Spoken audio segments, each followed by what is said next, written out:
Assalamualaikum warahmatullahi wabarakatuh.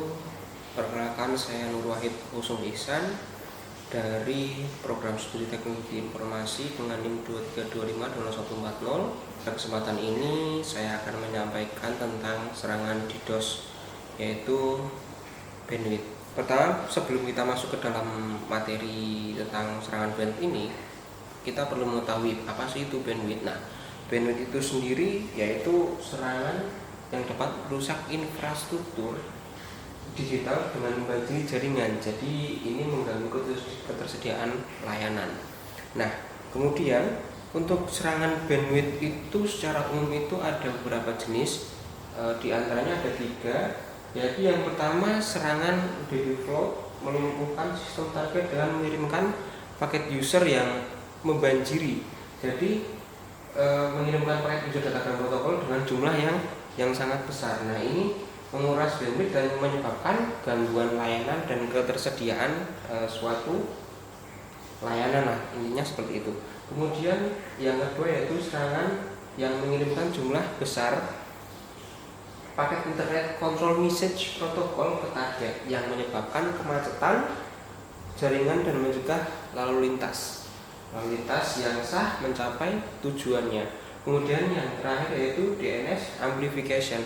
DNS amplification ini mengeksploitasi server DNS untuk mengirimkan tanggapan atau sebuah respon yang sangat besar ke target. Nah, ini memicu peningkatan aliran lalu lintas dan membanjiri daya jaringan target yang tentunya menyebabkan terjadinya down atau yang sering kita sebut dengan downtime. Nah, kemudian untuk detail serangan DNS amplification ya, dari yang terakhir kita bahas tadi, yaitu ini terfokusnya pada mengeksploitasi protokol untuk menghasilkan lalu lintas. Nah, gimana definisinya? Nah, definisinya itu serangan DNS amplification itu di mana penyerang mengeksploitasi kerentanan pada server DNS untuk menghasilkan lalu lintas yang sangat besar ke arah target. Kemudian mekanisme itu penyerang mengirimkan permintaan kecil dengan alamat IP palsu ya, yang memicu server untuk merespon dengan jawaban yang lebih besar. Nah, jadi memperkuat dampak serangan terhadap korban. Nah, untuk impact-nya sendiri, impact dari DNS amplification ini yaitu dapat menurunkan kualitas secara signifikan, bahkan menghentikan layanan target.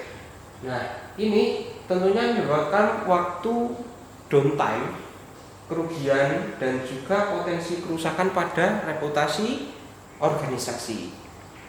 Nah, kemudian ini adalah server di bawah lalu lintas barat. Nah, serangan bandwidth ini seperti yang dibahas sebelumnya yaitu DNS amplification dapat berdampak parah pada ketersediaan layanan. Server yang kelebihan beban akan kesulitan untuk merespon sehingga menyebabkan downtime dan berkurangnya akses bagi pengguna yang sah. Nah, kemudian ada salah satu dari sekian banyaknya dampak nyata dari serangan DNS ini yaitu pada tahun 2024. Nah, di situ sudah saya cantumkan juga link beritanya dari situs suara.com, yaitu di Indonesia mengalami serangan siber yang cukup mengganggu operasional mereka, atau situs tersebut menerima sekitar 285 juta serangan dalam waktu hanya 1,5 jam. Berarti sangat luar biasa. Serangan ini bahkan situs tidak bisa diakses sementara waktu karena beban trafik yang tidak normal dari berbagai negara.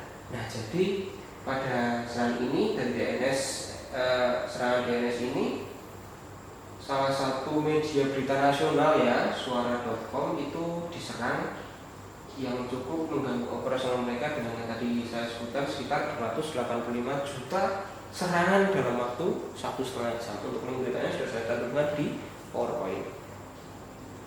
Kemudian tentunya kita mempunyai praktik terbaik untuk mencegah suatu serangan ya.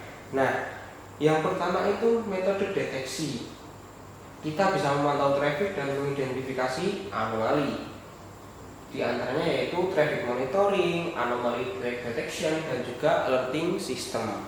Nah, untuk traffic monitoring ini metode yang melibatkan analisis pola trafik jaringan secara terus-menerus untuk mendeteksi lonjakan yang tidak wajar. Sementara anomaly detection kita menggunakan algoritma canggih dan teknik pembelajaran machine learning. Sistem deteksi anomali dapat mendeteksi penyimpangan dari perilaku trafik yang normal. Kemudian yaitu alerting system.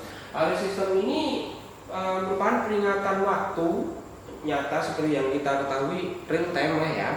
Nah, akan memberitahu administrator mengenai potensi serangan yang memungkinkan respon dengan cepat mengurangi risiko gangguan layanan melalui pemantauan serta pengelolaan yang proaktif.